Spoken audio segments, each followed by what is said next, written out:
गुजरात के बोटाद ज़िले में बरवाड़ा तालुका है, जहाँ एक गांव है जिसे साड़ंगपुर कहा जाता है।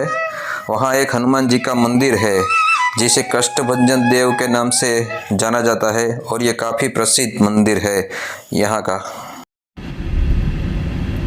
अब हम अहमदाबाद से बाहर निकल रहे हैं और अब हम जाएंगे साड़ंगपुर की ओर। हनुमान जी के दर्शन करेंगे। आज 10 बजने को आए हैं, तो चलिए आपको लेके चलते हैं हनुमान जी के दर्शन करने साड़ंगपुर। ये धंधुका वाला हाईवे है। ये अहमदाबाद से जो भावनगर वाला रास्ता कटता है, ये वही रास्ता है। इसी रास्ते से होकर देखिए, अभी हम बात कर रहे थे रोड कंडीशन के बारे में कि ये धंधुका वाला भी हाईवे काफ़ी मस्त बनाया गया है। इसमें अभी 4 लाइन का काम चालू है, तो पूरा रोड अभी तक कंप्लीट नहीं हुआ है, मगर फिर भी काफ़ी अच्छा रोड है। चलिए हम आ गए हैं अब साड़ंगपुर पे। सामने आपको दिख रहा होगा मंदिर, कष्टभंजन प्रवेश द्वार। ये है मंदिर जाने का रास्ता। तो साड़ंगपुर अहमदाबाद से 150 किलोमीटर, राजकोट से 130 किलोमीटर और वडोदरा से 210 किलोमीटर की दूरी पर स्थित है।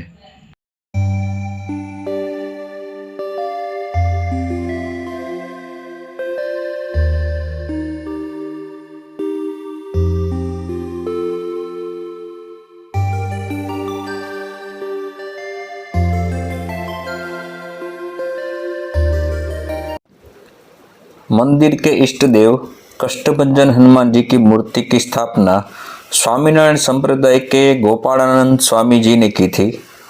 उस जमाने में साड़ंगपुर गांव में मुखिया के तौर पे थे जीवा खाचर। उसे उस जमाने में धनी कहा जाता था। उसके 2 बेटे थे, अमरा और एक का नाम था वागा। जब जीवा खाचर और अमरा भाई का स्वर्गवास हो गया था, उसके बाद कई सालों तक सूखा पड़ा था, यानी कि 3 साल तक सूखा पड़ा था। तब बारिश नहीं हुई थी, क्योंकि गांव के किसी लोगों से किसी संत का अपमान हुआ था। तब उस संत ने कहा था कि साड़ंगपुर वाले तो भुक्कड़ है, इसीलिए गांव में भूखमरी आई थी और ये सूखा की हालत हो गई थी। तब उस जमाने में कोई भी साड़ंगपुर में संत नहीं आते थे। तब बाजू के बोटाद शहर में गोपालानंद स्वामी जी आए थे।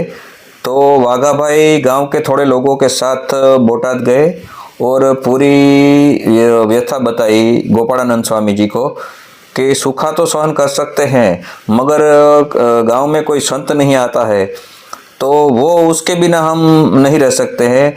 तो गोपालानंद स्वामी ने तब कहा था कि कोई बात नहीं, चलिए मैं आपके साथ चलता हूँ आपके गांव में। बोटाद शहर में एक काना कड़िया करके एक आदमी था जो छोटे मोटे घर बनाता था। स्वामी जी ने उसे भी अपने साथ लिया और साड़ंगपुर गांव में आ गए। तब साल था 1904 जब वो साड़ंगपुर में पधारे थे। स्वामी जी जब साड़ंगपुर पधारे तो उसने पूरे गांव का चक्कर लगाया, पूरे गांव में वो घूमे। तब एक जगह पर जाके रुक गए, वहाँ सब पाड़िया रखे हुए थे, तो उसमें से सबसे बड़ा पाड़िया था, उस पर उसने हाथ रखा और बाघा खाचर से पूछा कि ये कौन है। तो बाघा खाचर ने बताया कि ये हमारे दादाजी का पाड़िया है।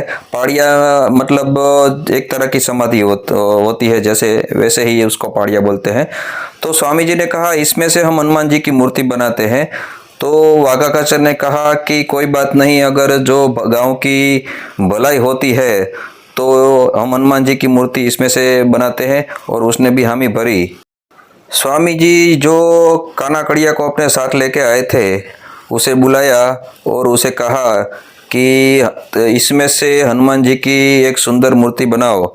तो काना कड़िया ने बोला कि स्वामी जी, मैं तो घर की दीवारें बनाता हूँ, मूर्तियाँ नहीं, मैं कोई शिल्पकार नहीं हूँ।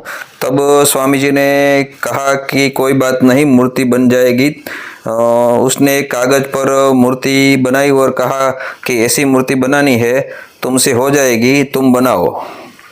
और फिर स्वामी जी वहाँ से चले गए और कहा कि जब मूर्ति बन जाए तब मुझे संदेश भिजवा देना, मैं आ जाऊँगा। तो ऐसे 5.5 महीने का समय लग गया मूर्ति बनाने में। फिर मूर्ति बनकर तैयार हो गई। फिर स्वामी जी को संदेश भिजवाया गया। तब स्वामी जी अपने साथ 200 साधु और 25 ब्राह्मणों के साथ गोपाळानंद स्वामी 1905 में सारंगपुर पधारे और तब 1905 में हनुमान जी की मूर्ति की स्थापना सारंगपुर में हुई। मूर्ति की स्थापना के बाद गोपाळानंद स्वामी जी ने एक लकड़ी ली और हनुमान जी की दाढ़ी के साथ टिकाई। स्वामी जी ने अष्टांग योग सिद्ध किया हुआ था। तो स्वामी जी ने मूर्ति की आंखों से आंख मिलाई और वो ध्यान में लग गए। तब खूब आवाज़ें आने लगी और तब मूर्ति पूरी हिलने लगी। तब भक्तगण डरने लगे। तो स्वामी जी का हाथ पकड़कर भक्तगण ने बोला, खमैया करो स्वामी जी, खमैया, मतलब आप शांत हो जाइए। तो उस हाथ पकड़ने की वजह से स्वामी जी का ध्यान भंग हो गया। तब स्वामी जी ने कहा कि आप थोड़ी देर और रुक गए होते तो हनुमान जी बोलने लगते। और फिर हनुमान जी की मूर्ति अपने आप खड़खड़ाहट हंसने लगी। तभी स्वामी जी ने कहा कि अब आपको ऐसे ही रहना है। फिर स्वामी ने कहा कि आज से आपको मैं नाम देता हूँ कष्टभंजन देव रखता हूँ, इसलिए इस मूर्ति को चेहरा आज भी हंसता हुआ है और इसका नाम इसलिए कष्टभंजन देव के तौर पे हम उसको जानते हैं। तो कुछ इस तरह की कहानी थी सारंगपुर के हनुमान जी की।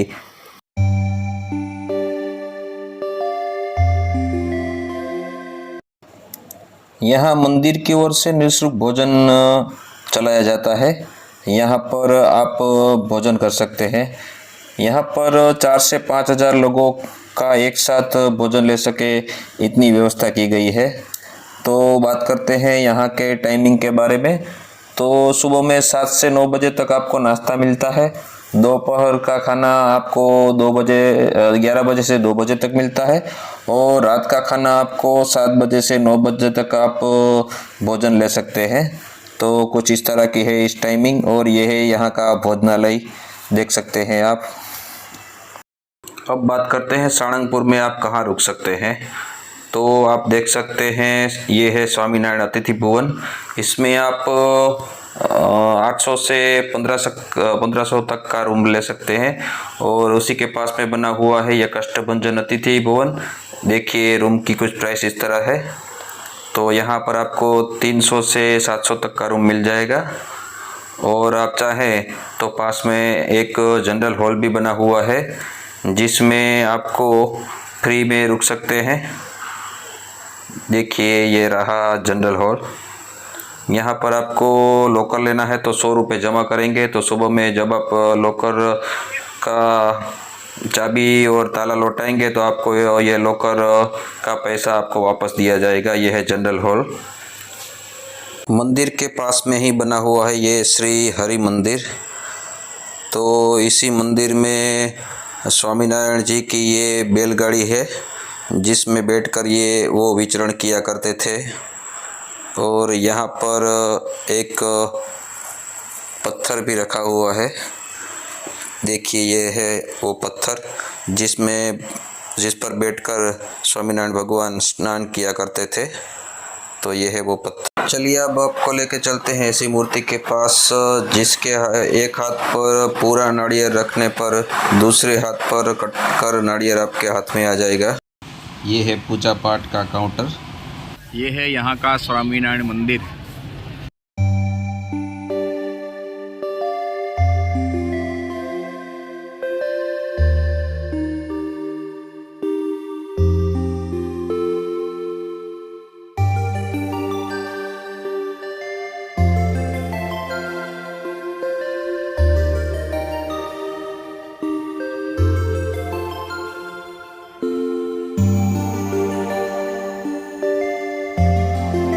ये है यहाँ का मंदिर का परिसर। कुछ ऐसा है स्वामीनारायण जी का मंदिर।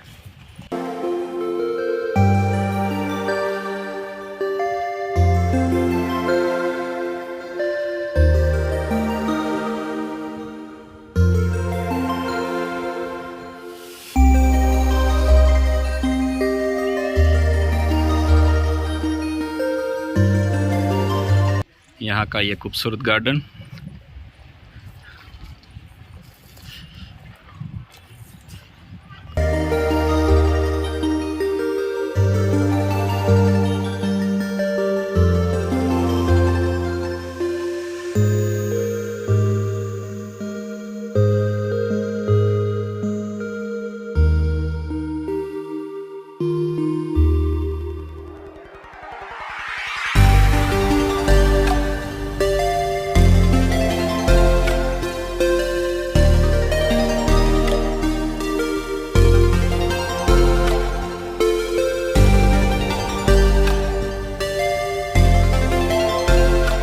स्वामीनारायण मंदिर के सामने ही आपको देखने को मिलेगा प्रमुख स्वामी महाराज का स्मृति भवन।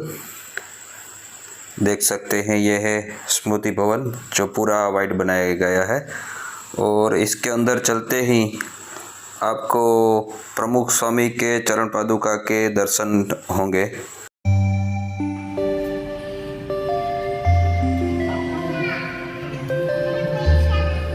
એવું છે, આપી દેતા હું।